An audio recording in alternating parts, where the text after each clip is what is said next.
Mining కి పాల్పడిన వారిపై చర్యలు తీసుకోవాలని డీసీసీ అధ్యక్షులు సనపల్ల అన్నాజీరావు గారు, మాజీ డీసీసీ అధ్యక్షులు అంబటి కృష్ణారావు గారు ఈ రోజు కలెక్టర్ గ్రీవెన్స్ లో జాయింట్ కలెక్టర్ కి వినతి పత్రం అందజేశారు. ఈ సందర్భంగా డీసీసీ అధ్యక్షులు సనపల్ల అన్నాజీరావు మాట్లాడుతూ, గత ప్రభుత్వ హయాంలో రాష్ట్రంలో సహజ వనరులు అక్రమ మైనింగ్లు జరుగుతున్నాయని గగ్గోలు పెట్టిన ప్రస్తుత కూటమి నాయకులు ఇప్పుడు వారి ప్రభుత్వ హయాంలో రాష్ట్రంలోను, జిల్లాలోను, మండల, గ్రామ స్థాయిలో నాయకులు యథేచ్ఛగా ఇసుక, మట్టి, కంకర ఏ ఒక్కటిని విడిచిపెట్టుకోకుండా రాష్ట్ర స్థాయి నాయకుల అండతో దోచుకుంటున్నారని, దీనిపై ప్రభుత్వ అధికారులు గాని నాయకులు గాని చూసి చూడనట్టుగా విడిచిపెట్టేస్తున్నారని, దీనిపై కఠిన చర్యలు తీసుకోవాలని ఆయన కోరారు.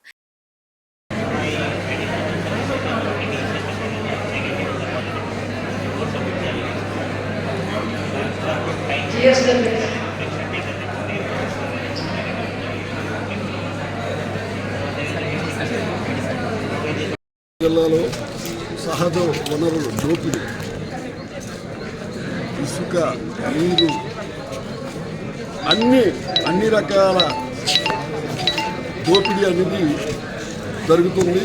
దీన్ని కూటమి ప్రభుత్వం గత ప్రభుత్వానికి విమర్శించారు. ఆ ప్రభుత్వం కంటే ఎక్కువ దోపిడీ చేస్తుంది ఈ కూటమి ప్రభుత్వం. రాత్రి పగలనకుండా ప్రతిదీ కూడా దోపిడీ చేస్తున్నారు. ఈ సహజ వనరుని ఆఫ్ చేయడానికి అనేది మేము కలెక్టర్ గారు, జేసీ గారిని కలిసాము.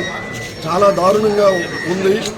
అలాగే గారమండలంలో మా మాజీ డీసీసీ ప్రెసిడెంట్ మీద వాళ్ళు గ్రామంలో అడిగితే వాళ్ళు అటాక్ చేయడం కూడా జరుగుతుంది. అంటే వీళ్ళకి అధికారులు అండదండగా ఉన్నారా, లేదు ప్రజాప్రతినిధులు అండదండగా ఉన్నారా అనేది మాకు తెలియటలేదు.